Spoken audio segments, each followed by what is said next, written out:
บายดีตอนเช้าท่านเอ้ยในมื้อนี้ข้าพเจ้าเองอยู่ในตอนนี้รู้สึกเลยว่ามีความสุขเพราะว่าจะมีอากาศที่เย็นเนาะและหอมอิสรภาพทันตามเวลาในมื้อนี้จิตมันบอกท่านว่าคนที่รวยและคนที่จน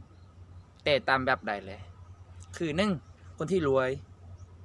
เขาทำอย่างใดเขาก็ทำให้มันรวยคนรวยเขาคิดแบบง่ายๆเลยนะหาเงินง่ายใช่แต่คนที่รวยจะมีอยู่ที่สองแบบอันที่หนึ่งคือรวยแบบอิสระภาพทางด้านเงินเวลาสุขภาพที่สองรวยแบบเอิ้นว่ามีเงินเท่านั้นอิสระภาพยังบ่พร้อมในมื้อนี้ให้ท่านเลือกเอาเลยว่าคนรวยที่มีอิสรภาพด้านการเงินเวลาสุขภาพนี่คือคำตอบที่ทุกคนในโลกนี้ต้องการแต่คนที่รวยแล้วแต่ยังบ่พร้อมอิสรภาพนี่คือคนคำว่าคนทั่วไปหรือคนที่เรียกว่า ATM คันเนาะคำว่ายุคเงินก็ยุด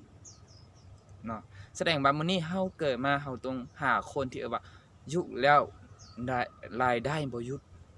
นี่คือคำตอบที่ทุกคนต้องการเนาะนี่คือคำตอบที่รวยแสดงว่าคนรวยเฮ็ดหยังก็ง่ายคิดง่ายทำง่ายนี่คือรวยไวเนาะคนที่จนคนที่สองคือคนจน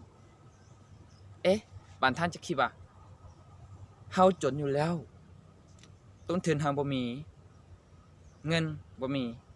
อิสรภาพเวลาก็อยู่ทุกมื้อถึงที่ว่าจะทำอะไรหรือว่าจะทำอย่างใดสักอย่างแต่ยังบ่กล้าถามเพราะว่าคนที่จนมันจะคิดแบบจนจนจนเท่านั้น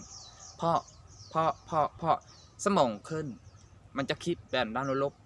เขาจะบ่ได้คิดแต่ว่าเฮาเกิดมาเฮาเลือกเกินบ่ได้แต่เฮาสามารถเลือกสิ่งที่จำเป็นได้เขาจะบ่คิดถึงจุดนี้แสดงว่ามื้อนี้ฟ้าไว้ให้คนทุกคนที่อยากรวยว่าคนจนเขาคิดง่ายแบบจนคนรวยคิดง่ายแบบรวยอยู่แบบคนจนอยู่แบบคนจนกินแบบคนจนแต่สมองเขาเจ้าคิดคือคนรวยนี่คือคนรวยคนที่จนถึงว่ามื้อนี้เฮามีเงินหลายก็ตามคิดแบบลบๆไปแล้วมื้อนึงเงินที่เฮามีก็จะหายไปกลับไปจนคือเก่าเหมือนเดิมนี่คือคนที่จนเนาะฉะนั้นฝากไว้นะทุกท่านนะความรู้ที่ในมื้อนี้ข้าพเจ้าแบ่งปันอาจจะบ่เท่าถึงเพียงแค่ส่วนหนึ่งของท่านแต่อาจจะมีบางท่านที่ว่ายังคิดบ่ถึงครั้งนี้ฝากไว้ให้ทุกท่านไว้ว่าจงสู้ต่อไปชีวิตเฮาเลือกเกิดไม่ได้แต่เลือกสิ่งที่เธอต้องการได้สู้ๆ